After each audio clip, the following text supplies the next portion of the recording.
Welcome to Zoe's Stories. I lost a bet, now my best friend turned me into his girlfriend. My name's Ethan, I'm 22, and I've always been the kind of guy who thought he had life figured out. I wasn't the most popular dude in college, but I had my circle, tight-knit, loyal friends who knew me better than I knew myself. At the center of that circle was Liam, my best friend since freshman year. We were the definition of opposites. Where I was cautious and calculated, Liam was wild and unpredictable. And that's exactly how I ended up in this mess. It started during one of our regular Friday night hangouts. A few beers in, the dares started flying, and before I knew it, Liam had me backed into a corner with a bet I couldn't refuse. We were playing pool, and he knew just how to push my buttons. "If I win, you've got to do whatever I say for a week," he challenged, that smug grin plastered across his face. Confident? Absolutely. Smart? Not even close. I lost. And Liam, being the schemer he is, had a plan far more humiliating than I ever imagined. "Guess what, bro? You're my girlfriend for the week." I laughed it off at first, but when he pulled out a bag full of clothes, women's clothes, it hit me. He was dead serious. What was at stake? More than just my pride. If I backed out, I'd be the joke of our friend group forever. But if I went through with it, I wasn't sure what scared me more, the embarrassment or the fact that a small part of me was curious.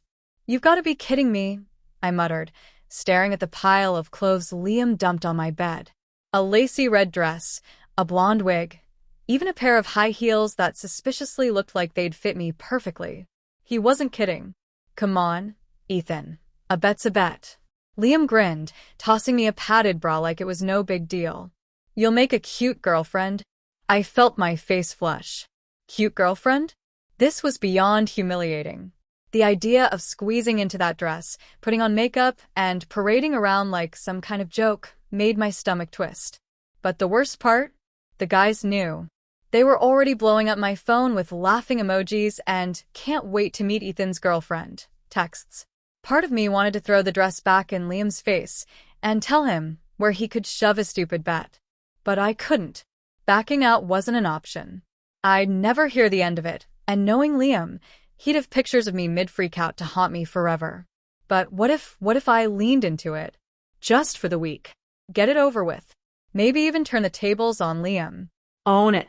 I picked up the dress, the silky fabric cool against my fingers, and stared at my reflection in the mirror. The idea made my heart race, but I couldn't tell if it was dread or something else. Curiosity? Maybe.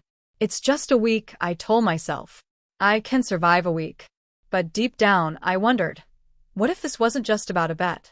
What if going through with this stirred up something I wasn't ready to face? The next morning, I stood in front of the mirror, staring at the unfamiliar reflection. The dress clung to my body in ways that felt both alien and oddly interesting. Liam had insisted on helping with the makeup, his grin stretching wider every time I squirmed under the mascara wand or flinched at the lipstick brush. "Relax, Emily," he teased, using the name he'd picked for me. "You're gonna steal hearts." I rolled my eyes, but my heart pounded in my chest. Emily. The name felt strange on my skin, but not as uncomfortable as I'd expected. By the time we walked out of the apartment, my nerves were a wreck. Liam was loving every second, snapping pictures, sending them to our group chat. My phone buzzed nonstop with messages. "Jake, yo, Ethan. Emily looking good."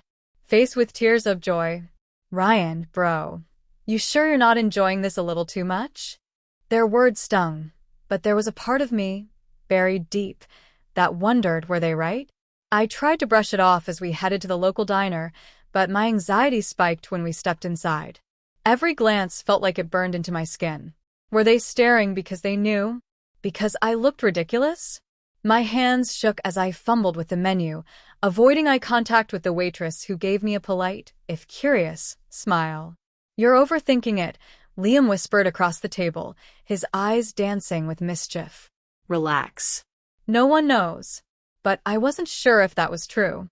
The waitress came back, her eyes lingering on me a little too long. "What can I get for you, sweetheart?" she asked, her tone warm but her gaze sharp, like she was trying to figure me out. I swallowed hard. My voice caught in my throat. Liam smirked, clearly enjoying my discomfort. "She'll have the pancakes," he answered for me. The rest of the meal was a blur of awkwardness. I kept feeling like someone was watching me, like they knew I wasn't really who I appeared to be. By the time we left, I was exhausted. But just when I thought I could finally breathe, we ran into Maya. Maya was my childhood friend, someone who knew me better than anyone. She stopped mid-step, her eyes widening as they flicked from Liam to me. For a split second, there was confusion, then realization. "Ethan?" she whispered, incredulous. My heart stopped. Liam snickered beside me, but I couldn't hear him over the rush of blood in my ears. Maya's expression shifted. First shock, then something else I couldn't quite place. Curiosity? Amusement? I can explain, I stammered, but the words felt hollow. Maya crossed her arms, a slow smile creeping across her face. "Oh, this is going to be interesting." I spent the rest of the day in a fog, replaying the encounter with Maya over and over in my head. Her knowing smile haunted me. She hadn't laughed or mocked me, but that look in her eyes, it was like she saw right through me, like she knew something I wasn't ready to admit. By the time evening rolled around, I was pacing my room, still wearing the dress Liam had picked out. I could have changed, but something held me back. Maybe it was stubbornness. Maybe it was the way the fabric clung to me, making me feel different. Not bad, just different. My phone buzzed. It was a text from Maya. "Maya, meet me at the park in 20. We need to talk." I stared at the screen, my heart pounding. I could ignore it. I could pretend this whole day never happened, burn the dress, scrub off the makeup, and go back to being just Ethan. But a part of me, the part that had felt that strange flutter of excitement earlier, wasn't ready to let go. What if she tells everyone? The thought sent a chill down my spine. But what if she doesn't? What if she understood? Or worse, what if I wanted her to? I glanced at the mirror, at the reflection staring back at me. Emily. Did I want to hide from this forever? Taking a deep breath, I grabbed my coat and headed out the door. I had no idea what Maya was going to say, but I knew one thing. There was no turning back now.